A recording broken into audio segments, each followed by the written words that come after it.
सबसे पहले आप हल्क का कैरेक्टर प्ले करने वाले मार्क रफेलो की ये वीडियो देखिए।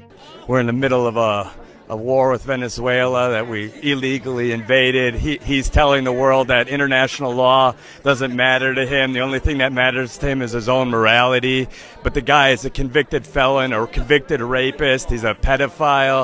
He's the worst human being in the world. If we're relying on this guy's morality for the most powerful country in the world, then we're all in a lot of trouble.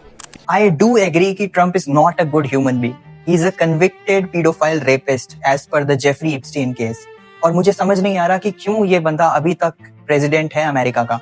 President Donald Trump से जब किसी ने उनका new year resolution पूछा तो उन्होंने बोला piece on earth.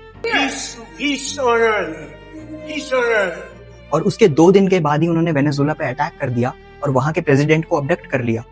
तो ये किस तरह का पीस है? इतना ही नहीं, कुछ दिनों के बाद ट्रंप ग्रीनलैंड को एक्वायर करने की बात करता है। उस ग्रीनलैंड के लिए वो नाटो तक को धमकी दे देता है, जिसका वो खुद 75 साल से एक पार्ट है।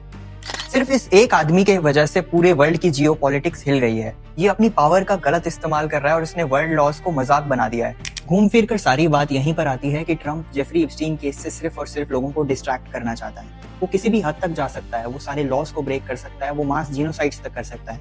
और अभी उसके ये सारे एक्शन सिर्फ और सिर्फ एक शुरुआत है।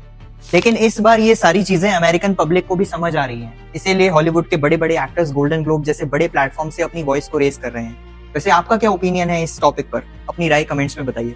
Mr. Trump, fuck off.